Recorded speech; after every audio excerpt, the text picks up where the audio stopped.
Bonjour, nouveau rendez-vous préface l'actualité des livres et nous accueillons aujourd'hui Fabrice Imbert. Bonjour Fabrice. Bonjour Philippe. Vous êtes dans l'actualité du livre avec ce qui est déjà votre 10e roman, De l'autre côté de la vie. Je dis déjà parce que c'est vrai qu'on a suivi votre parcours, que ce soit L'origine de la violence, Le monde de Scylla, entre autres. Enfin, il y a eu tous ces titres dont certains ont même été adaptés au cinéma. Et puis voici donc De l'autre côté de la vie. Un roman glaçant.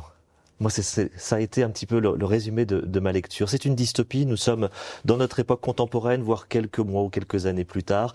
Nous allons faire connaissance avec ce père de famille qui est obligé de fuir Paris, avec à son bord dans sa voiture Alexandre et Alice, ses 2 enfants, puisqu'on l'apprendra plus tard. La mère a disparu au préalable et ils essaient de fuir la capitale qui est à feu et à sang. Pourquoi avoir eu envie de nous raconter cette France, notre monde, notre société dans un tel état ? Alors, plusieurs choses. D'abord, sur l'adjectif glaçant. Alors, c'est pas du tout le mien, Philippe. Alors, allez-y. Au contraire, lumineux, positif. Chercher absolument l'humanité, même dans le chaos.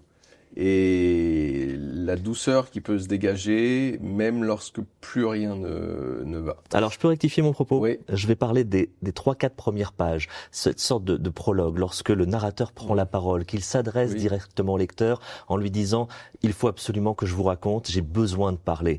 Et là, il plante le décor, et c'est là où ces premières phrases, ces premières lignes sont quand même glaçantes, parce qu'elles racontent notre monde quasiment d'aujourd'hui. Oui, puis il faut... en effet, il a besoin de saisir le lecteur, tout à fait, pour l'inciter à réagir à la situation. Alors, si j'ai raconté cette histoire, pour revenir à votre question, alors le déclencheur, je n'ai compris qu'après. Hein. C'est en fait une scène d'émeute. C'est un de mes amis qui, à la suite d'une émeute, a vu sa concession automobile partir en flammes.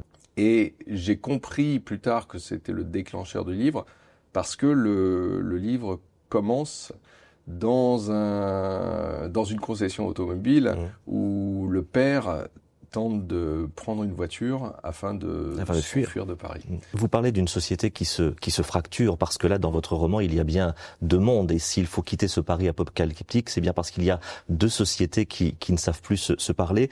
Et le narrateur et ses 2 enfants vont essayer de prendre la route pour traverser la France, pour essayer de rejoindre une république du Jura, qui se serait autoproclamée autonome, et qui permettrait de se mettre en sûreté, ce qui va être l'occasion pour ce père, non seulement avec ses enfants, de redécouvrir peut-être cette France un peu préservée du chaos, quoique, parce qu'on ne sait pas vraiment ce qui se passe, il n'y a plus d'informations, et puis surtout ils vont faire beaucoup de belles rencontres qui peuvent laisser entendre que finalement il y a quand même toujours un peu d'humanité quelque part. Ah oui, ils sont vraiment... Alors d'abord, ils sont à la recherche de la paix et de la protection, donc ils vont vers cette république du Jura, et en effet, ils vont faire des belles rencontres. Alors ils sont dans un monde où les règles ont sauté, où plus rien n'est évident, tout est mystérieux parce qu'on ne sait pas à quoi s'attendre. Autant dans une existence civilisée, normalement il y a le moins de surprises possible, autant précisément là c'est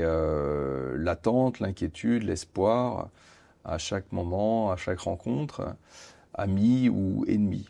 Et puis effectivement, au milieu de cette méfiance, ils font néanmoins faire de belles rencontres, comme le personnage d'Abraham, qui est un de mes personnages préférés, et qui est un jeune homme qui va apporter au personnage principal et aux 2 enfants. Et aux enfants, oui. Une protection, et il va servir de guide et une sorte de sérénité pendant quelques temps, parce que le personnage principal, lui, est quand même assez incapable. Il n'arrête pas de dire qu'il est inoffensif, à vrai dire, comme chacun d'entre nous, et un caractère inoffensif confronté à une situation de chaos, de société qui se délite. Qu'est-ce que ça peut donner ? Alors il y a cette France qui se fracture que vous nous racontez, c'est une dystopie, mais il y a quand même un parallèle avec notre époque contemporaine. Il y a cet homme et ses enfants qui essayent de fuir. C'est aussi un roman finalement sur la famille, parce qu'il y a ce père avec ses 2 enfants. On va très vite comprendre que la mère de famille est morte quelque temps avant, et c'était un couple fusionnel, un couple qui s'aimait, c'était une famille bien construite. Et on sent qu'il n'a qu'une envie, c'est de protéger ses enfants. C'était important aussi de mettre une famille, parce que vous auriez pu mettre simplement un couple ou un homme seul. Non, vous avez fait le choix d'un père et de ses enfants. Oui. C'est aussi pour parler d'avenir ? Alors c'est pas forcément pour parler d'avenir, même si le thème revient effectivement assez souvent. Qu'est-ce qu'ils vont faire? Comment est-ce qu'ils vont évoluer? Est-ce que la violence de cette société ne va pas déteindre sur eux? Donc le père se pose souvent ces questions. Mais le fait est que c'est une famille, parce que, notamment, je crois que ça tient à je sais que ça tient à une dimension personnelle. On voit que je suis devenu père, et j'ai vraiment mis en scène cette relation que je trouve merveilleuse, avec bien sûr ses difficultés, ses hauts et ses bas, entre un père et des enfants, l'espèce de volonté à tout prix de les protéger et de jouer un rôle positif dans leur vie. Il y a des scènes qui sont très violentes, il y a aussi beaucoup de tension dans votre écriture, puisque ce père quitte Paris et on ne sait pas ce qui va lui arriver, et il y a des moments qui sont très forts, et puis aussi paradoxalement il y a des pages qui sont très poétiques, puisque cette petite famille va traverser la nature, va traverser des paysages qui semblent immuables. C'est aussi une façon de nous dire, les hordes de barbares peuvent passer, de toute manière, la nature, elle est toujours là.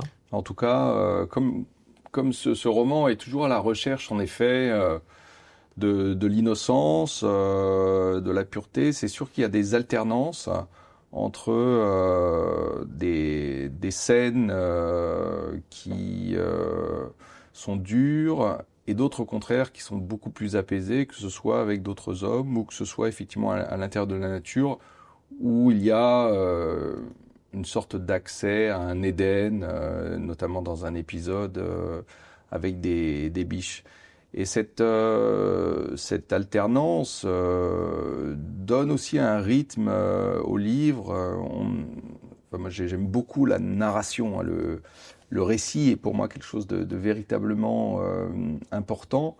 Dans ce monde en pleine ébullition, dans cette société française aussi qui se cherche, dans quel état d'esprit étiez-vous lorsque vous étiez en écriture, et maintenant que le livre est en librairie et que l'actualité est ce qu'elle est? Quel regard portez-vous sur le lien entre cette histoire et notre monde? Je dirais que j'ai pas du tout voulu ajouter à l'inquiétude. Sans doute y a-t-il une volonté de réaction, mais surtout il y a vraiment une insistance sur le commun, sur comment est-ce qu'on peut vivre ensemble, quelle est la part d'humanité en fait qui véritablement nous lie. C'est pour ça que pour moi c'est uniquement un livre positif. C'est vraiment à la recherche de l'Éden de toutes les façons. En tout cas, voilà un livre d'une grande force qui vient confirmer tout le bien que l'on pensait déjà de vous, Fabrice Imbert.